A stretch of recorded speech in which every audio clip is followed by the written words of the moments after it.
Hello दोस्तों, नमस्कार। Welcome to study GRD channel. Okay बच्चों, अब हम पढ़ेंगे जो आपका फंडामेंटल राइट्स पढ़ा था 8th क्लास का, उसमें हम नेक्स्ट पढ़ने वाला है। कुछ क्वेश्चन दे रखा है, निम्नलिखित परिस्थितियों में कौन से मौलिक अधिकारों का उल्लंघन हो रहा। कुछ कंडीशन दे रखी है। Which fundamental rights with the following situation violence. 13 year का 13 साल का एक बच्चा कालीन की कारखाने को मजदूरी करता है। तो ये मैंने आपको बताया था कौन सा शोषण के विरुद्ध अधिकार, कौन सा 24। अनुच्छेद नंबर कौन सा बच्चों? अनुच्छेद नंबर हो गया 24। अब फिर देर का है, यदि किसी राज्य का कोई नेता दूसरे राज्य के लोगों को अपने राज्य में काम करने से रोकता है तो आपको बताया था कौन सा आर्टिकल नंबर 16 में क्या बोला हुआ है, अवसर की क्षमता देर की। इसमें तो क्या शोषण के विरुद्ध अधिकार है, बच्चों से जबरदस्ती काम नहीं करा जा सकता जिसकी एज क्या हो 14 वर्ष तो। और यहाँ पर क्या है, राज्यों को कोई भी काम करने से रोक नहीं सकता, क्योंकि धर्म के नाम पर, जाति के नाम पर, मूल वंश के नाम पर हम क्या नहीं कर सकते, भेदभाव नहीं कर सकते। आर्टिकल नंबर कौन सा 16 याद रखना है।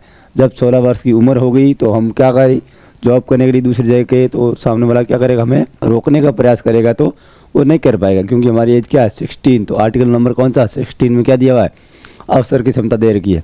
यदि किसी जनसमूह को राजस्थान में तेलुगु माध्यम का स्कूल खोलने की अनुमति नहीं दी जाती है, इसका मतलब क्या हो गया, तेलुगु लैंग्वेज का आ रहा है। और राजस्थान में तेलुगु कहाँ बोली जाती है, तेलुगु बोली जाती है तेलंगाना में और आंध्र प्रदेश में। तो और राजस्थान में मेन क्या रहेगी, हिंदी रहेगी या राजस्थानी रहेगी। तो ये कौन सा मैटर बन जाएगा भाई, ये बनेगा अल्पसंख्यक। अल्पसंख्यक और अल्पसंख्यक मैंने क्या बताया था, धर्म और भाषा, दो क्या था मेन इश्यू था। और एक तो कौन सा था, धर्म, धर्म के नाम पर दूसरा क्या नाम दिया हुआ था, भाषा। तो इसके आधार पर हम क्या कर सकते हैं, भेदभाव नहीं करना है, क्योंकि इसके आधार पर हम दोनों को कल्चर एंड एजुकेशन के नाम पर क्या दे सकते हैं, उनको अलग से प्रोविजंस कर रखा। आर्टिकल नंबर कौन सा 29 और 30। और तो 30 में क्या दे रखा है, एजुकेशन। तो ये आर्टिकल कौन सा बन जाएगा 30 नंबर का अनुच्छेद। इसको क्या करता है, भाषा और धर्म के आधार पर अलग अलग प्रांतों में, क्षेत्रों में हम अपना एजुकेशन खोल सकते हैं। अल्पसंख्यकों को क्या दे रखा है, अधिकार। यदि सरकार सशस्त्र बलों में कार्यरत किसी अधिकारी के लिए इसलिए पदोन्नति नहीं दे रही है क्योंकि वह अधिकारी महिला है, तब भी क्या होगा, भेदभाव होगा। सशस्त्र बल कोई भी हो, महिला के नाम पर हम क्या नहीं कर सकते, भेदभाव नहीं कर सकते। ये हमें ध्यान देना। अवसर के नाम पर क्षमता हो गई और आर्टिकल 15 भी हो गया। तो ये सब किसका पार्ट बन जाएगा, ये हमारे जो फंडामेंटल राइट्स दे रखा है, इनके अकॉर्डिंग प्रमोट करने से कोई भी ऑफिसर को नहीं रोका जा सकता, धर्म के नाम पर या लैंगिक आधार पर, जेंडर के बेस पर। आगे आ जाओ बच्चों, अभी हम क्या पढ़ेंगे, धर्मनिरपेक्षता। मतलब क्या हो गया, सेक्युलरिज्म। सेक्युलर क्या होता है, जब हम धर्म के नाम पर क्या हो जाता है, भेदभाव नहीं करते तो क्या बन जाता है, सेक्युलर बन जाता है। किसी पंथ के नाम पर, धर्म के नाम पर हमें किसी प्रकार का भेदभाव नहीं करना। तो सेक्युलर क्या होता है, a secular state is one is in which a state does not officially promote any one religion as the state religion. We will read more about this in the following chapter. इसमें हम क्या पढ़ेंगे, अलग से एक chapter दे रखा है, उसमें भी पढ़ेंगे और यहाँ भी दे रखा है। यहाँ क्या बोला गया, तो धर्मनिरपेक्ष राज्य वह होता है जो अधिकृत रूप से, ऑफिशियल रूप से किसी भी राज्य को, राज्य का कोई अपना धर्म नहीं होगा। राज्य क्या होगा, धर्म निरपेक्ष। धर्म का मतलब क्या होता है, जो हिंदू मुस्लिम सिख ईसाई जो देर का ना, वो एक धर्म की बात है। और निरपेक्ष का मतलब क्या होता है कि उसका धर्म से कोई लेना देना नहीं, तो उसको बोलते हैं धर्म निरपेक्ष। कि मैं एक निरपेक्षतावादी व्यक्ति हूँ, किसी के दूसरे के मैटर में इंटरफेरेंस नहीं करता हूँ, वो होता है धर्म निरपेक्ष। तो धर्म निरपेक्षता आपको समझाया कि धर्म के नाम पर हम क्या नहीं कर सकता, कोई भी राज्य भेदभाव नहीं कर सकता। और धर्म, राज्य का कोई भी अपना क्या नहीं होना चाहिए, ऑफिशियल मतलब अधिकृत रूप से कोई धर्म नहीं होना चाहिए। क्या आज से बाद में क्या, जैसे पाकिस्तान क्या मुस्लिम प्रांत हो गया, मुस्लिम कंट्री बन गया, ऐसे हिंदुस्तान हिंदू का धर्म एक स्पेशल नहीं है, सभी धर्मों को हम साथ में लेके चलने वाले राज्य है। तो ऐसा राज्य जो क्या करता है, धर्म के नाम पर भेदभाव नहीं करता है और अपना कोई धर्म नहीं रखता है, एकदम निरपेक्ष रहता है। निरपेक्ष का मतलब क्या होगा, उससे लेना न्यूट्रल रहता है, नीदर जाता नीदर जाता, फिक्स। उसका अपना कोई क्या नहीं रहता है, धर्म नहीं रहता है। तो उसको हम क्या बोलते हैं, धर्म निरपेक्ष राज्य बोला जाता है।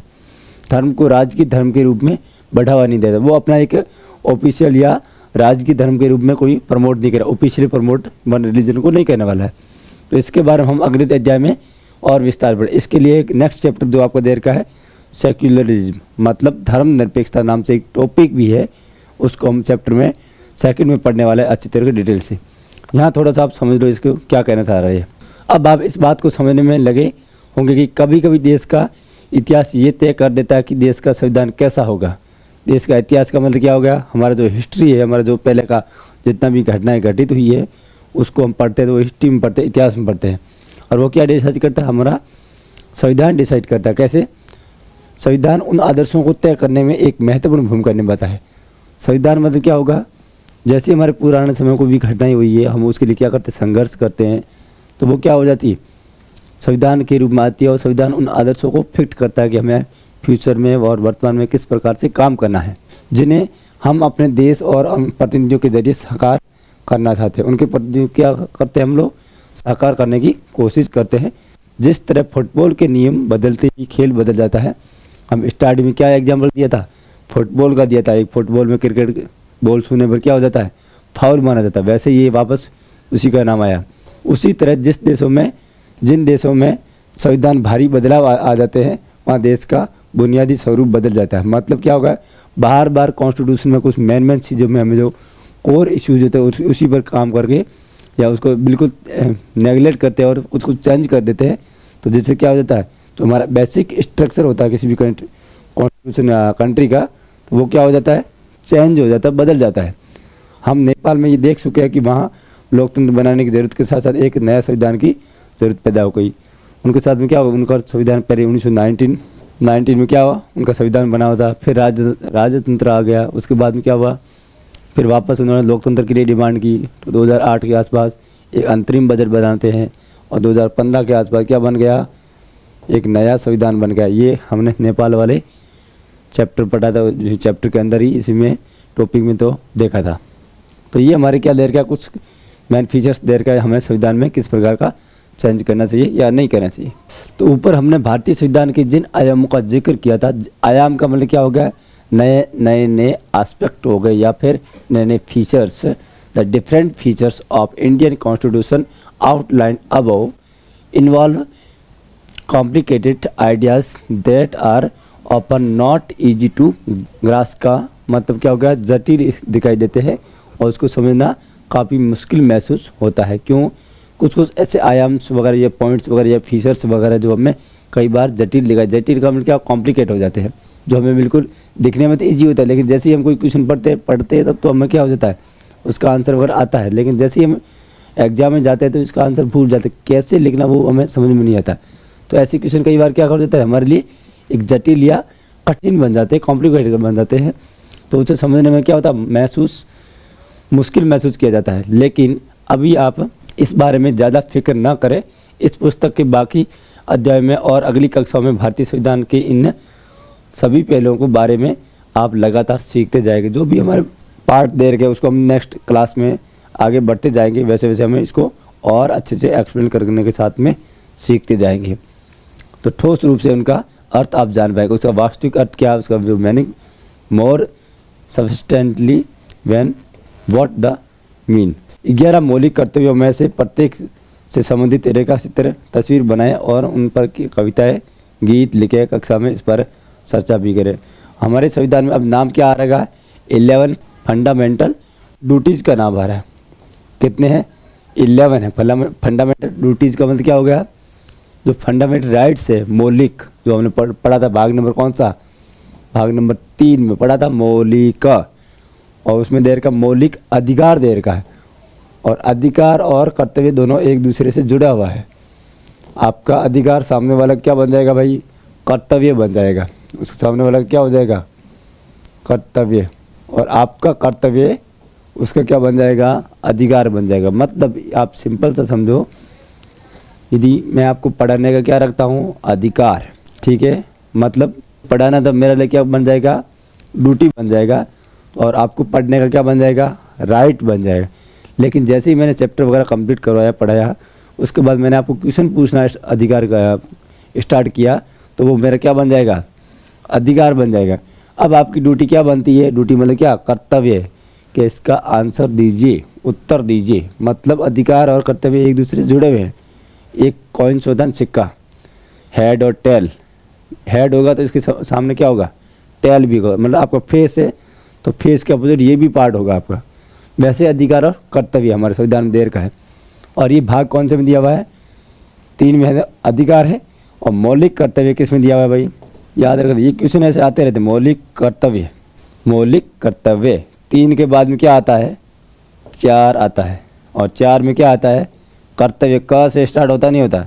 तो भाग 4 क कहाँ से, ये किसकी बात कर रहा है भाई बच्चों, मौलिक कर्तव्यों की बात कर रहा है। मतलब हो गया फंडामेंटल ड्यूटीज।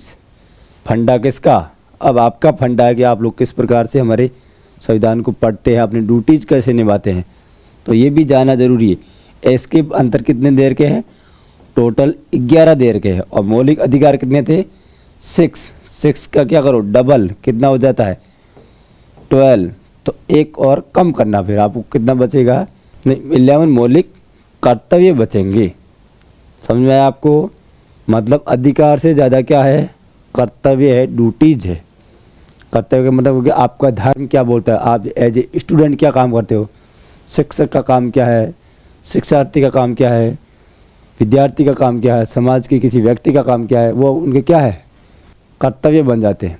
किसी बच्चे का अपने पेरेंट्स के प्रति या पेरेंट्स का किसी बच्चे के प्रति, तो ये सब क्या बन जाएंगे, कर्तव्य बन जाएंगे। और इसको हमारे संविधान के भाग नंबर 4 में क में दिया हुआ है, 4 नंबर क।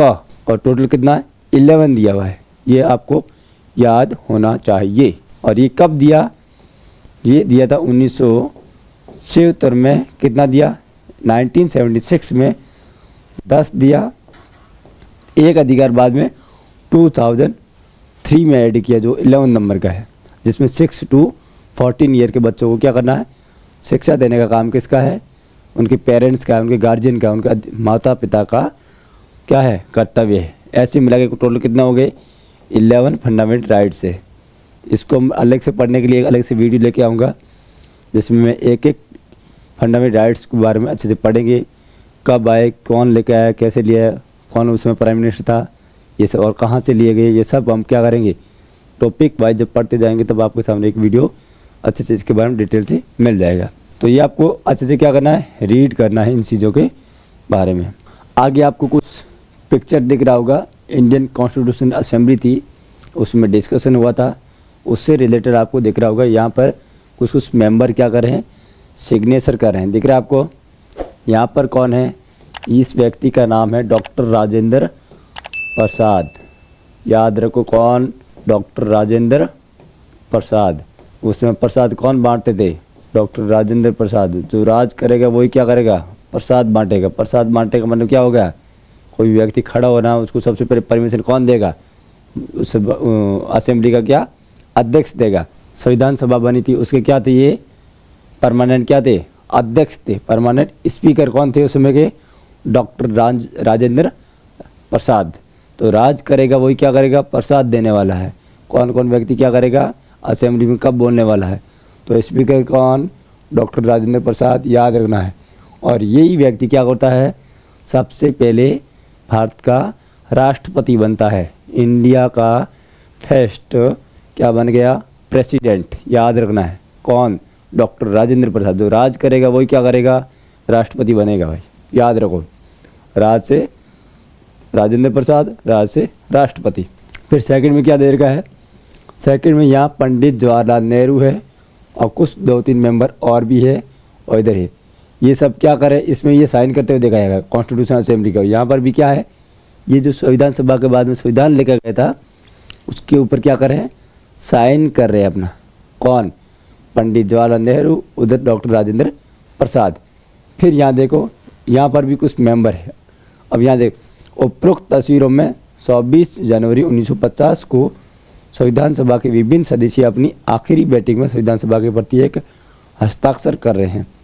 मतलब ये 24 जनवरी को क्या हुई थी, लास्ट मीटिंग होती किसकी, भारतीय संविधान सभा की। याद रखना है, सभा की लास्ट मीटिंग कब हुई, ये क्वेश्चन पूछता भाई, पहले याद रख लो। अब 1950 में कब, 24 जनवरी 1950 को क्या होती है, लास्ट मीटिंग होती है, और उसके बाद में 2 दिन बाद में क्या हो जाता है, हमारा संविधान लागू होता है। उस लागू होने की तारीख क्या को बोलते हैं, 26 जनवरी को बोलते हैं ये, और इसको बोलते हैं रिपब्लिक डे या गणतंत्र दिवस। और वो हम अच्छी तरह जानते हैं कि 26 जनवरी को मनाया जाता है इसके 2 दिन बाद में। लेकिन 26 जनवरी के 2 दिन पहले ही क्या होता है, लास्ट मीटिंग होती है, और वहाँ पर सभी लोग क्या करते हैं, सिग्नेचर करते हैं। किसका, भारतीय संविधान बनने के बाद उसकी पूरी लिस्ट पे था। तो सबसे ऊपर वाले चित्र में प्रधानमंत्री पंडित जवाहरलाल नेहरू दस्तखत कर रहे हैं, ये फर्स्ट नंबर वाला याद रखो। दूसरे चित्र में संविधान सभा के अध्यक्ष कौन, देखो यहाँ क्वेश्चन आ जाता है, यहीं से निकालता है कई बार एग्जाम में से, लाइन उठाता है और आपके सामने पेस्ट कर देता है, फिर आप ध्यान नहीं देते हैं। तो संविधान सभा के अध्यक्ष डॉक्टर राजेंद्र प्रसाद हैं, और सबसे निचले ये फर्स्ट नंबर, ये सेकंड नंबर, और ये थर्ड नंबर है। दाएं से बाएं क्रम में ये लोग दिखाई दे रहे हैं। श्री जय रामदास दौलत राम खाद्य कृषि मंत्री थे उस समय।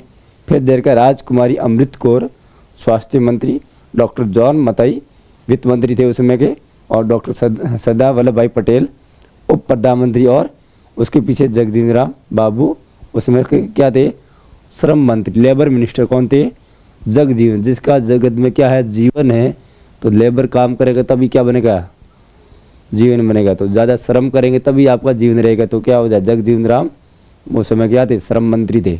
तो याद रखो फर्स्ट नंबर कौन है, जय रामदास, जय रामदास, ये व्यक्ति जय रामदास है। सेकंड नंबर कौन, राजकुमारी, और ये जय रामदास कौन थे, उस समय के खाद्य एवं कृषि मंत्री, फूड एवं एग्रीकल्चर मिनिस्टर कौन थे, जय रामदास। जैसे खाना अच्छा मिलेगा, जय रामदास, मतलब दौलतमंद होगा, उसके बाद पैसा ज़्यादा आएगा।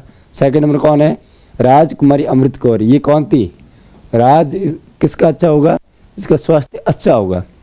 तो नाम क्या है, राजकुमारी अमृत कौर है, और उसके पास मिनिस्ट्री कौन सा था, स्वास्थ्य मंत्रालय। तो याद रखना उस समय का स्वास्थ्य मंत्री कौन है, राजकुमारी अमृत कौर। फिर थर्ड नंबर देखा जॉन मताई, जॉन मताई, सबके पास पैसा होता है, जॉन मताई पैसे के लिए सब जगह करते हैं। तो वित्त मंत्री कौन थे, जॉन मताई। भारत के पहले बजट किसने पारित किया जब भारत क्या हो गया था, गणतंत्र बना था। तो याद रखना है जॉन मताई, कौन भाई, जॉन मताई, याद रख लो ये। फिर पूछा जा रहा है डॉक्टर सरदार वल्लभ भाई पटेल उस समय क्या थे, प्राइम मिनिस्टर भी थे, उप प्रधानमंत्री थे, और गृह मंत्रालय भी उनके पास था। और लास्ट में दे रखा है जगजीवन राम श्रम मंत्री, ये याद रख लो, जगजीवन राम, ये मीरा कुमार के फादर का नाम भी है जगजीवन राम, वही व्यक्ति है। और ये लेबर मिनिस्टर थे, श्रम मंत्री। ये आपको और समझ में आ गया कुछ। यहाँ पर वही देर का इंग्लिश में देर का डॉक्टर राजेंद्र प्रसाद, फर्स्ट क्या थे हमारे president of Indian constitution assembly. और लास्ट फोटो में देर का कौन, जय रामदास कौन, ministry for food and agriculture. और राजकुमारी अमृत कौर कौन, हेल्थ मिनिस्टर है। और जॉन मताई कौन, फाइनेंस मिनिस्टर। और सरदार वल्लभ भाई पटेल डेप्यूटी प्राइम मिनिस्टर। और behind him Shri Jagjivan Ram labour minister. तो ये आपको याद रख लेना है, कुछ कुछ व्यक्ति उसमें क्या क्या मिनिस्टर वगैरह थे, वो आपके कॉन्स्टिट्यूशन वाले टॉपिक में दे रखा है। आगे आपका क्या दे रखा है, लास्ट में आ जाते हैं हम लोग। और यहाँ देख रहा है कुछ शब्द संकलन दे रखा है, कुछ कुछ वर्ड हमारे इस टॉपिक में आए थे, वो हम पढ़ने में थोड़ा समझ में नहीं आया होगा, उसका हम मीनिंग समझते हैं। ग्लॉसरी, ग्लॉसरी का मतलब होगा शब्दकोश। यहाँ क्या दे रखा है, आर्बिट्री, फर्स्ट वर्ड आ रखा आर्बिट्री, और हिंदी में दे रखा मनमानापन, मतलब आपकी मन मर्जी, मेरी मर्जी, मैं ऐसा ये करूँ, मैं ऐसा वो करूँ, ऐसा ही गाना है, उसको बोलते हैं आर्बिट्री के मनमानापन। कोई भी व्यक्ति क्या करता है, मन मर्जी करता है, उसको क्या बोलते हैं, आर्बिट्री बोलते हैं। सब कुछ किसी व्यक्तिगत फैसलों को पसंद या नापसंद करने लगता है तो उसे मनमानापन कहते हैं। मेरी मर्जी, मैं कुछ भी करूँ, मेरी मर्जी, वैसे जहाँ नियम तय नहीं किए गए हो और फैसला कोई लेने का कोई आधार ना हो, और फिर क्या उसे क्या बोलेंगे, मनमाना बोलेंगे।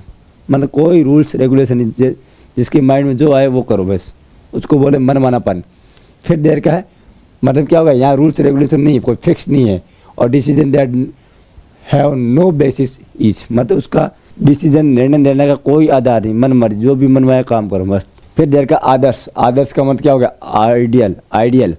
और इसको क्या बोलते, जब कोई लक्ष्य या सिद्धांत अपने सबसे शुद्ध और सर्वोत्तम रूप में होता है तो उसे आदर्श कहा जाता है। मतलब ऐसा होना चाहिए, आप लोगों को टाइम पर आना चाहिए, आपको अच्छे पढ़ना चाहिए, मम्मी पापा की सेवा करनी चाहिए।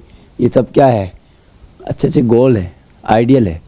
समझ में आ रहा है। जब आपको मोस्ट क्या होता है, एक्सीलेंट और परफेक्ट फॉर्म, उसको हम बोलते हैं आइडियल, ऐसा होना चाहिए, शुड बी। तो ये सब किस में आता है, आइडियल में आता है कि आपके 90% होने चाहिए, आप टॉप करने चाहिए, मतलब क्या हो गया, आइडियल।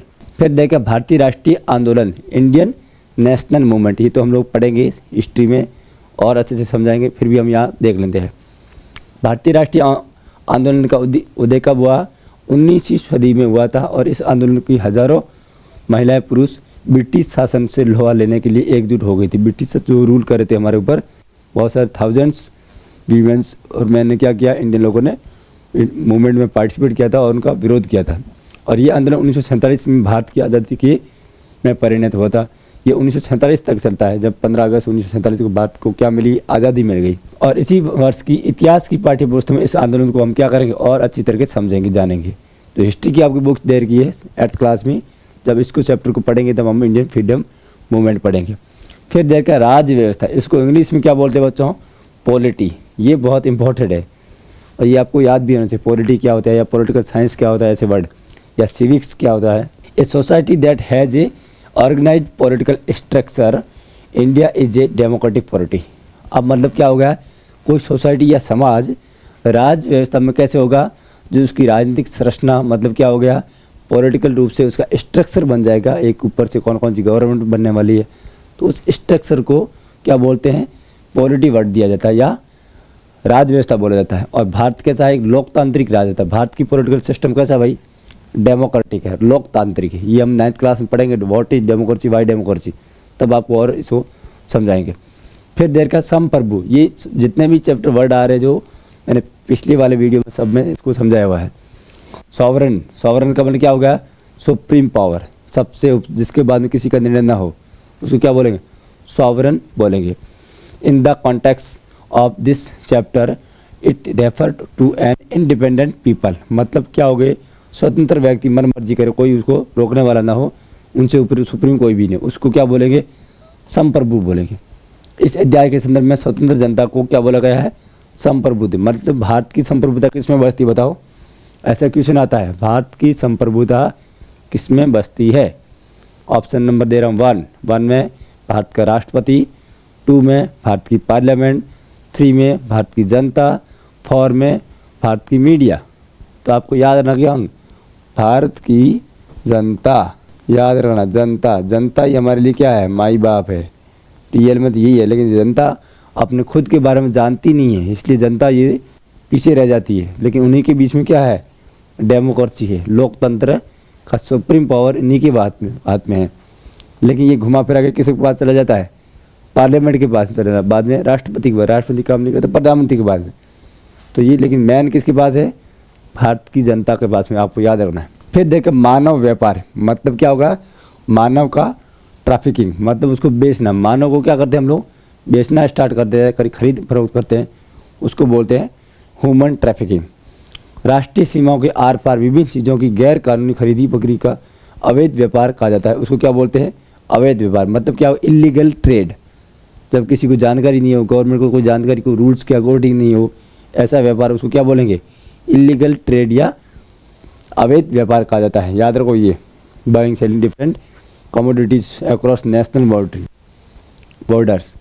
इस अध्याय में जिन मौलिक अधिकारों की चर्चा की गई है उसके संबंध में अवैध व्यापार का मतलब औरतों और बच्चों की गैर कानूनी खरीद फरोख्त से, जिसे क्या बोले था, मानव व्यापार होता है। मतलब छोटे बच्चों को, गरीब लोगों को हम क्या करते हैं, वहाँ से उठाते हैं और कई दूसरे व्यक्ति को बेच देते हैं, और वो क्या करता है, एज ए लेबर के रूप में काम करवाता है, मजदूरी के रूप में काम करवाता है, पैसा भी नहीं देता है।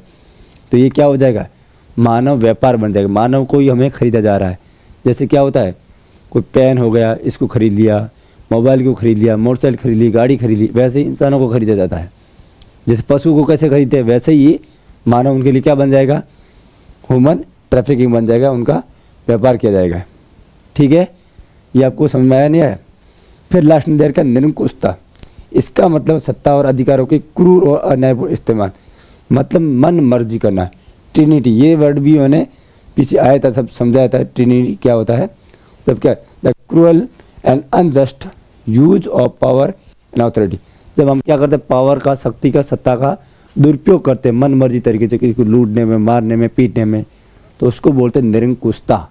कब तो हद पार होगी, पानी आपे से ऊपर हो गया, अपने माइंड से ऊपर जा रहा है, अब हम इसको सहन नहीं करेंगे, तो वो क्या हो जाती है, ट्रिनिटी बोला जाता है। आप सहन करते जाते हैं तब आपको अत्याचार होता है। तो ये कुछ वर्ड दिए हुए हैं, इसको आप अच्छे से समझ लेना ज़रूरी है। कॉन्स्टिट्यूशन से रिलेटेड टॉपिक में आते हैं, एग्जाम में क्वेश्चन भी आएंगे, तो वो तो आपको इजीली सिंपल से क्या कर लेंगे, आप सॉल्व कर लेंगे। बट आपको लाइफ जीना है, एक अच्छे लेवल पे जाना है, तो इन चीज़ों को आपको क्या करना है, इंटरेस्ट लेके पढ़ने की ज़रूरत है। ठीक है।